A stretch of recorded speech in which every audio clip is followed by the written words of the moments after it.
pensons qu'une solution efficace à cette crise est nécessaire et moi, j'ai conduit les Occidentaux à examiner la proposition que j'ai faite. C'est une proposition concrète.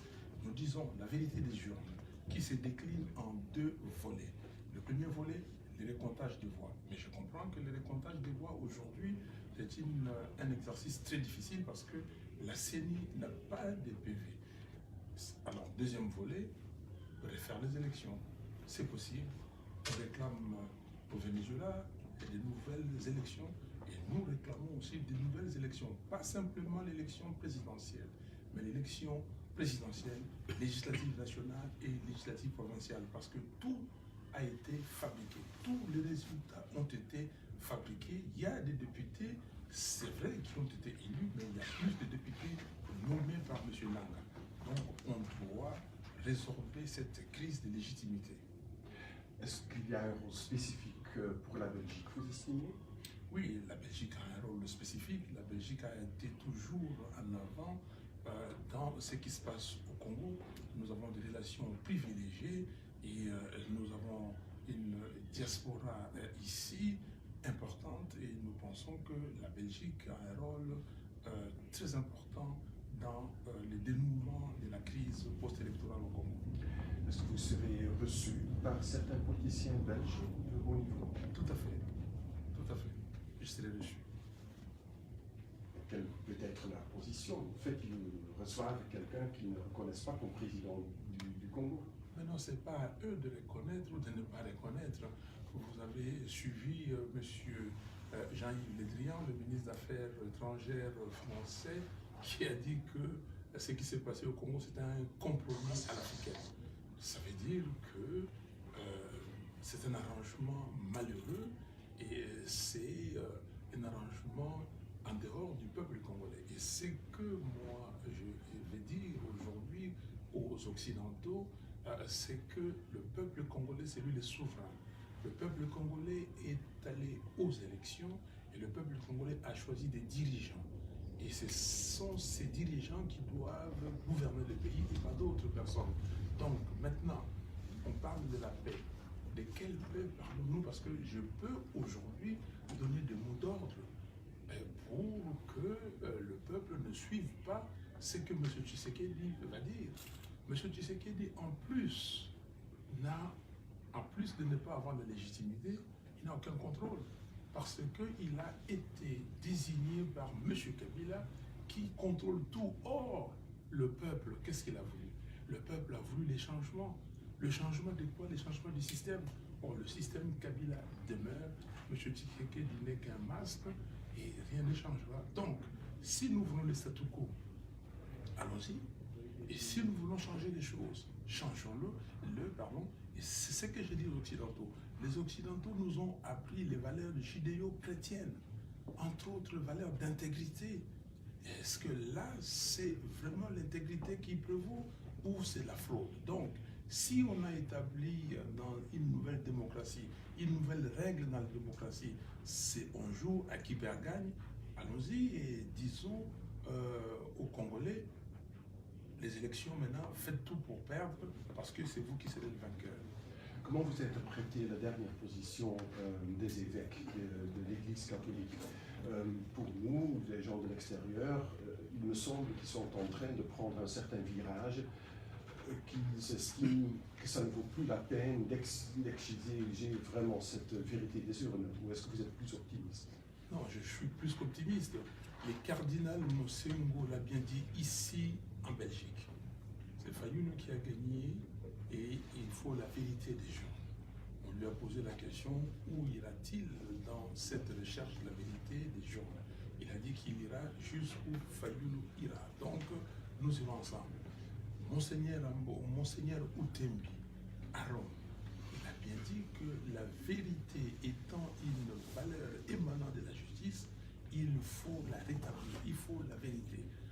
Monseigneur Ambongo, le dernier, l'archevêque de Kinshasa, il a dit dans une interview qu'il a accordée à la Radio France Internationale, il a clairement dit par 2 fois que c'est Martin Fayoulou qui a gagné les élections. Mais maintenant, on met les gens devant les faits accomplis. Les évêques ne sont pas là pour faire la politique. Les évêques sont venus pour aider. Ils ont mis 40 000 observateurs qui ont clairement dit que c'est Fayoul qui a gagné. Ce n'est même pas une question de Fayoul ou de XY ou Tartampion. C'est une question du peuple. Et je crois que les évêques sont très lucides, très conscients. Ils continuent leur travail de la recherche de vérité. Et cette vérité, moi, en tout cas, avec tous les membres de la MOUCA, nous allons continuer à la rechercher. Une toute dernière chose, qu'est-ce que vous attendez en fait concrètement de la diaspora congolaise? Ici en Belgique, au début, la diaspora était très hésitante. Après les élections, maintenant il nous semble qu'il y a un certain support pour vous. Mais qu'est-ce que la diaspora peut faire? Évidemment, la diaspora congolaise avait raison, parce que la diaspora congolaise a dit, mais est-ce que vous pouvez aller aux élections avec quelqu'un qui occupe le pays illégalement, avec quelqu'un qui ne connaît pas les méthodes démocratiques? Nous avons dit, nous allons tout faire. Et comme les évêques et la communauté internationale nous ont prêté main forte pour vérifier, pour surveiller les élections, nous avons, formé nos membres et nous avons eu des témoins dans les bureaux de vote. Nous avons dit, cette fois-ci, nous allons aller pourvu que nous puissions avoir un candidat commun. Le peuple a demandé ces candidats communs et nous lui avons donné ces candidats communs et les amis m'ont fait l'honneur d'être à la tête pour les représenter. Donc, maintenant, la diaspora congolaise avait raison de dire, maintenant que les élections se sont déroulées et que le peuple a choisi, et nous avons vu comment le peuple a choisi, nous allons derrière celui qui a été choisi par le peuple, et je crois que c'est ça qu'elle fait. Mais aussi, au moins une partie de la diaspora qui est plutôt du côté UDPS et qui, même si M. Tshisekedi n'a pas gagné les élections, qui ont même choisi plutôt leurs propres frères, disons. Mais tout à fait, même au Congo, il y a des gens qui sont derrière M. Tshisekedi, c'est tout à fait normal. La démocratie, ce n'est pas 100%, c'est 50 plus 1. Mais là, ce qui est grave, les candidats de la MOUCA ont fait 62,11%, tandis que M. Félix Tshisekedi a fait moins de 17%, comme M. Shadari Ramazani. Les deux, moins de 34%. Et voyez-vous, il n'y a pas match. On peut discuter, on peut décider, nous, la MOUCA, de dire, bon, on va attendre encore dans 5 ans, si effectivement la différence était, comme ils ont dit, de 686 000 voix. Mais ce n'était pas ça. La différence est énorme. On ne peut pas accepter les dictats d'un monsieur qui s'appelle Nanga, qui se met à fabriquer les chiffres et que tout le monde entier, y compris les Congolais, disent oui, non, nous Congolais, on ne peut pas dire oui. Et c'est pour cela, j'ai dit et je le répète, la place de M. Nanga doit se trouver dans la prison. On ne peut pas continuer à laisser ces messieurs organiser les élections dans notre pays. On ne peut pas laisser ces messieurs vivre librement parce qu'il a troublé l'ordre public. Mais derrière M. Nanga, c'est M. Kabila. Bien sûr, vous comprenez bien. Donc on ne peut pas laisser M. Kabila continuer à gouverner le Congo aujourd'hui. M. Félix Tshisekedi est là. Pourquoi? Parce que Kabila a voulu et il a porté le masque Tshisekedi. Et nous ne pouvons pas continuer si on est des démocrates, si on aime ces pays. Ce n'est pas question d'un individu ou d'intérêt de qui que ce soit. C'est l'intérêt de toute une nation et c'est l'intérêt de l'humanité. Parce que la démocratie, c'est un système qui, aujourd'hui, dans tout le monde entier, dans tous les pays du monde, c'est le système qui vaut et qui prévaut.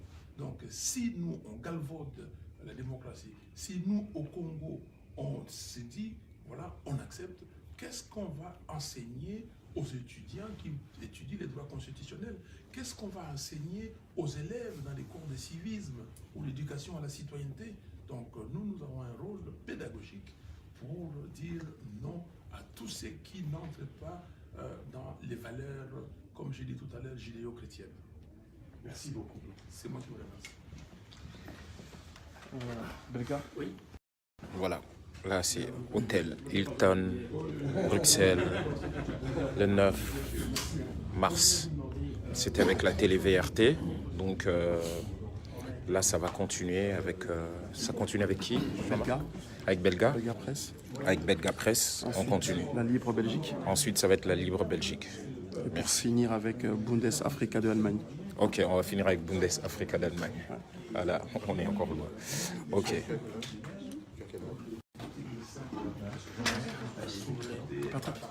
Faire en sorte qu'à moins de 15 ans, on est quand même bien proposé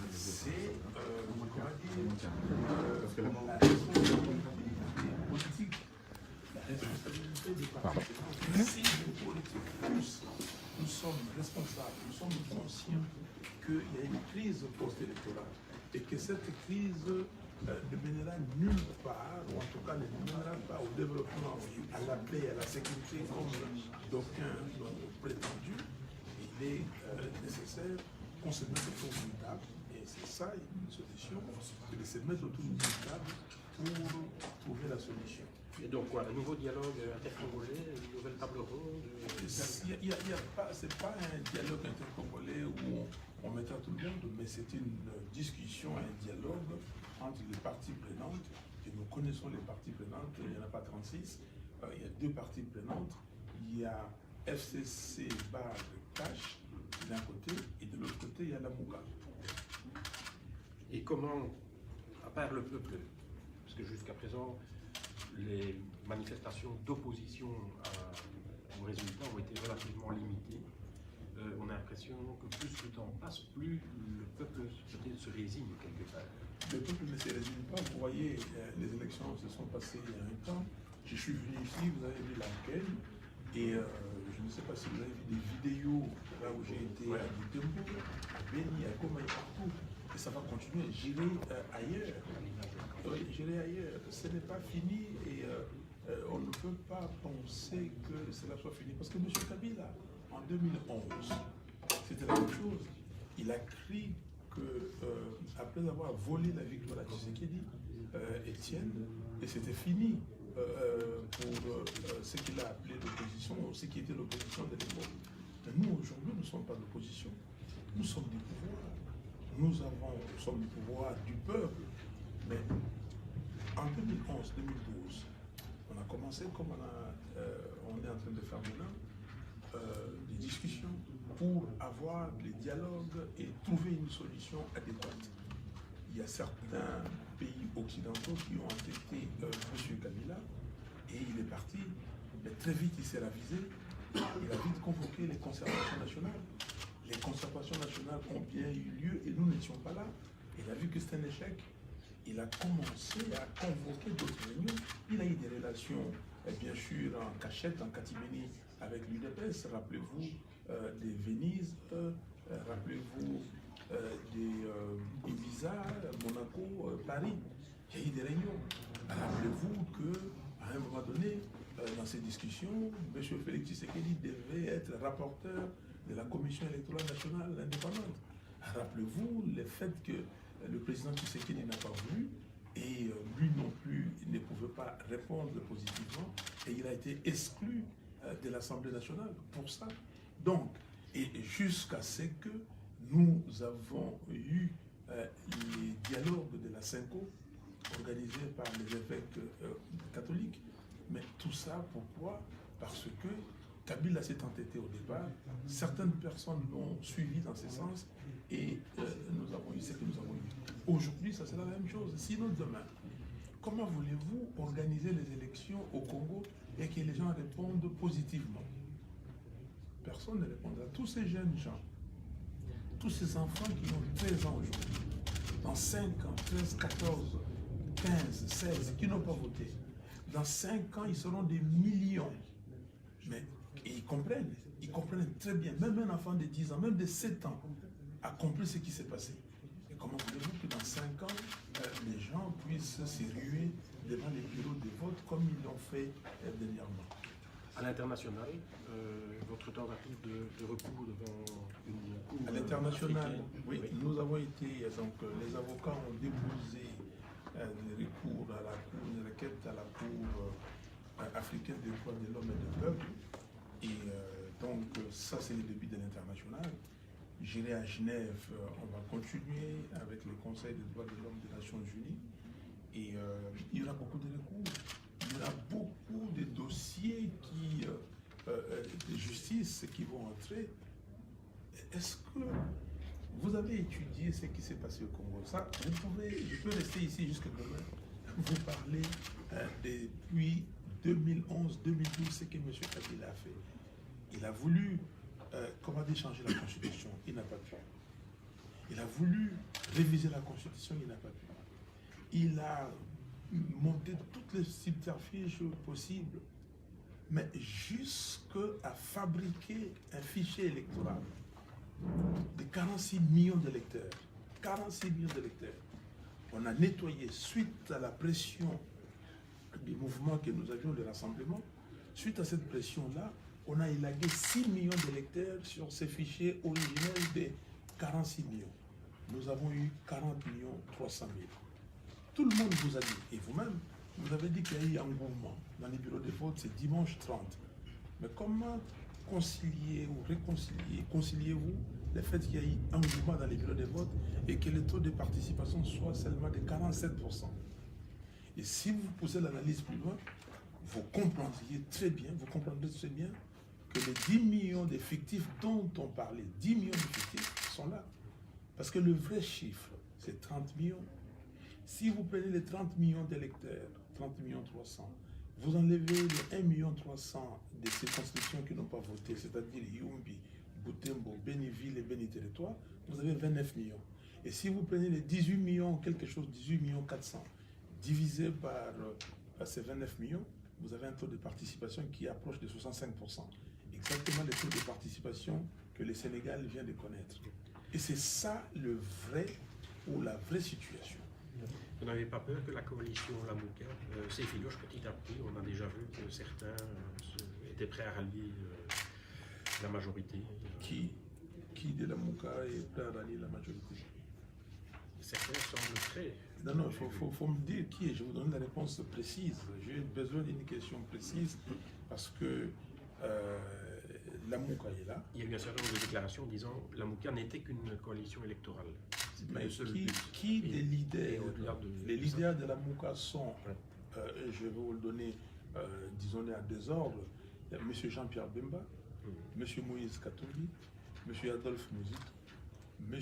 Freddy Matungulu, moi-même, et puis vous avez Antipas Moussa Niamoussi. Dites-moi qui de ceux-là a dit que la Mouka n'était qu'une coalition électorale? Oui, la Mouka, c'est une coalition électorale. Oui, la Mouka a un sous-bassement, il y a des textes. Nous avons signé un acte. Et il est évident que dans cet acte, il était dit qu'après les élections, nous allons évaluer la situation et nous allons nous projeter dans l'avenir. Donc, alors si ceux-là dont je vais te citer n'ont encore rien dit, considérez que la Mouka existe. Et la Mouka existe bel et bien. Et vous voyez ici, ce sont les membres de la Mouka. Et la Mouka va faire une réunion bientôt. On vous appellera et vous allez savoir, vous aurez en tout cas un rapport final et une déclaration finale des leaders de la Mouka. Vous comptez rencontrer M. Katumbi, M. Bemba durant votre séjour? Comment rencontrer? Je suis avec M. Katumbi tous les jours au téléphone. Je suis avec M. Bemba tous les jours au téléphone. Donc hier et aujourd'hui, je ne les ai pas encore eus, mais hier, je les ai au téléphone tous les jours. Est-ce que vous considérez le fait, par exemple, que M. Katumbi ait obtenu à nouveau son passeport comme un développement positif? Mais nous avons été au dialogue de la Synchro. Nous avons exigé que M. Katumbi rentre au Congo. Nous avons exigé que tous les prisonniers politiques sortent des prisons. Nous avons exigé que les manifestations se passent d'une façon démocratique, librement, selon les lois de la République.